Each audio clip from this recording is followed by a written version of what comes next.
Once again welcome back to KC's classes. KC's ക്ലാസ്സസിന്റെ മറ്റൊരു എപ്പിസോഡിലേക്ക് എല്ലാവർക്കും സ്വാഗതം.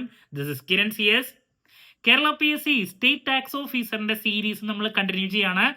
നമ്മൾ ആദ്യം തന്നെ detail syllabus analysis video upload ചെയ്തിട്ടുണ്ടായിരുന്നു. കാണാത്തുണ്ടെങ്കിൽ പഠനം ആരംഭിക്കുന്നതിനേക്കാൾ മുമ്പ് നിങ്ങൾക്ക് വളരെ ഹെൽപ്ഫുൾ ആയിരിക്കും.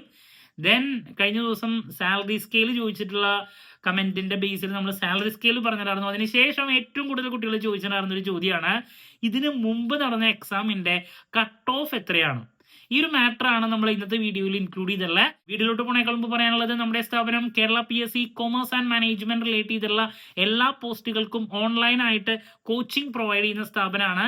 നമ്മുടെ ആപ്പിലൂടെയാണ് ക്ലാസ്സസ് അവൈലബിൾ ആവുക. Live sessions, recorded sessions, PDF notes, MCQ practices, previous year question paper discussion, അങ്ങനെ സ്റ്റുഡൻസിന് വേണ്ടിയുള്ള എൻറ്റയർ സപ്പോർട്ട് നമ്മൾ പ്രൊവൈഡ് ചെയ്യുന്നുണ്ട് കേട്ടോ. സോ സ്റ്റേറ്റ് ടാക്സ് ഓഫീസറിന്റെ പുതിയ ബാച്ച് നമ്മൾ ആരംഭിച്ചിട്ടുണ്ട്. ഡിസ്ക്രിപ്ഷൻ ബോക്സിലുള്ള എൻ്റെ വാട്സപ്പ് നമ്പറിൽ കോൺടാക്ട് ചെയ്യാം, ക്ലാസ്സസ് ആക്സസ് ചെയ്യാൻ സാധിക്കും. ഓക്കെ, അപ്പോൾ നമുക്ക് എന്തെങ്കിലും വീഡിയോയിലോട്ട് കിടക്കാം. സോ സ്റ്റേറ്റ് ടാക്സ് ഓഫീസർ പോസ്റ്റിന്റെ ക്വാളിഫിക്കേഷൻ ഞാൻ ഇതിനേക്കാൾ മുമ്പുള്ള വീഡിയോയിൽ മെൻഷൻ ചെയ്തിട്ടുണ്ടായിരുന്നു. നമ്പർ 1 MCOM ആണ്, പിന്നെ MBA finance, CA intermediate, LLB. അപ്പോൾ ഒരു PG ബേസിലാണ് എക്സാംസിന്റെ ടഫ്നെസ് വരുന്നത്. സോ അതുകൊണ്ട് തന്നെ ഇതിന്റെ കട്ട് ഓഫും ആ ഒരു രീതിയിലാണ് നമുക്ക് പ്രതീക്ഷിക്കേണ്ടേ വരാൻ പോകുന്നത്. ഇപ്പൊ കഴിഞ്ഞ കട്ട് ഓഫ് എന്റെ മാർക്ക് നിങ്ങൾക്ക് കേൾക്കുമ്പോൾ തന്നെ മനസ്സിലാക്കാനും സാധിക്കും. ഇപ്പൊ ജൂനിയർ അക്കൗണ്ടന്റിന്റെ 66 മാർക്കായിരുന്നു. അത് ഡിഗ്രി ബേസ്ഡാ, കുറച്ചും കൂടി എളുപ്പമാണ് എക്സാം. ഇവിടെ വരുമ്പോൾ അങ്ങനെയല്ല, അത്യാവശ്യം നല്ല ഡിഫിക്കൽട്ട് ആയിട്ടുള്ള എക്സാം ആണ്. സോ അതുകൊണ്ട് തന്നെ കഴിഞ്ഞ പ്രാവശ്യത്തെ കട്ട് ഓഫ് ഇതിനേക്കാൾ മുമ്പ് നടന്നതിന്റെ 45.67 മാർക്സ് ആയിരുന്നു, 45.67. ഓക്കെ, അപ്പോൾ ഇതിനേക്കാൾ മേലെ മാർക്കുള്ള കുട്ടികളൊക്കെ മെയിൻ ലിസ്റ്റിൽ ഉണ്ടായിരിക്കും. ദെൻ ഹയസ്റ്റ് മാർക്ക് സ്കോർ ചെയ്തിട്ടുള്ളത് 68.67 ആണ്.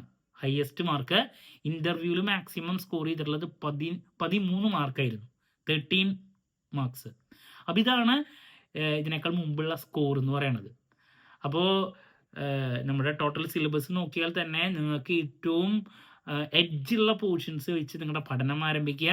വലിയ കുഴപ്പമില്ലാണ്ട് കോമേഴ്സുകാർക്കാണെങ്കിൽ ഏറ്റവും എഡ്ജ്, കാരണം ഫിനാൻഷ്യൽ മാനേജ്മെന്റ്, അക്കൗണ്ടിങ്, ആ പോർഷൻസ് 40 മാർക്ക് വരുന്നത് നമുക്ക് എടുക്കാൻ പറ്റും.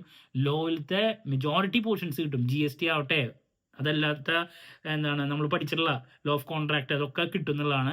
നമ്മൾ പഠിക്കാത്ത കുറച്ച് ലോ പോർഷൻസ് ആണ് അവിടെ പിന്നെ നമുക്ക് എഡ്ജ് അല്ലാത്തത്. പിന്നെ കറണ്ട് അഫയേഴ്സ്, കമ്പ്യൂട്ടർ. സോ നിങ്ങൾ നല്ല രീതിയിൽ നിങ്ങളുടെ എഫേർട്ട് ഇടാണെങ്കിൽ നിങ്ങൾക്ക് മെയിൻ ലിസ്റ്റിലോട്ട് കയറാൻ സാധിക്കും. അപ്പോൾ എന്തായാലും എക്സാം ഡിഫിക്കൽട്ട് ആവണം, എന്നാലേ കട്ട് ഓഫ് കുറയുള്ളൂ. കഴിഞ്ഞ പ്രാവശ്യം 45.67 ആണെങ്കിൽ ഇപ്രാവശ്യം അതിനെക്കാട്ടും താഴേക്ക് വരാനാണ് ഞാൻ സാധ്യത കാണുന്നത്. അതല്ലെങ്കിൽ ക്വസ്റ്റ്യൻ പേപ്പർ കുറച്ചും കൂടി എളുപ്പമാവണം. പേപ്പർ ഡിഫിക്കൽട്ട് ആവുന്നതനുസരിച്ച് കട്ട് ഓഫ് താഴേക്ക് വരാനാണ് സാധ്യത. ഓക്കെ, അപ്പോൾ ക്ലാരിറ്റി കിട്ടിയെന്ന് പ്രതീക്ഷിക്കുന്നു. എന്ത് ഡൗട്ട് ഉണ്ടെങ്കിലും കമൻറ്റ് ചെയ്യുക, അതിനുള്ള മറുപടി ഞാൻ വീഡിയോസിലൂടെ നൽകുന്നതായിരിക്കും. മറ്റൊരു വീഡിയോയുമായി വീണ്ടും കാണാമെന്നുള്ള പ്രതീക്ഷയോടെ നിർത്തുന്നു. This is Kiran CS signing off. Have a nice day. Thank U.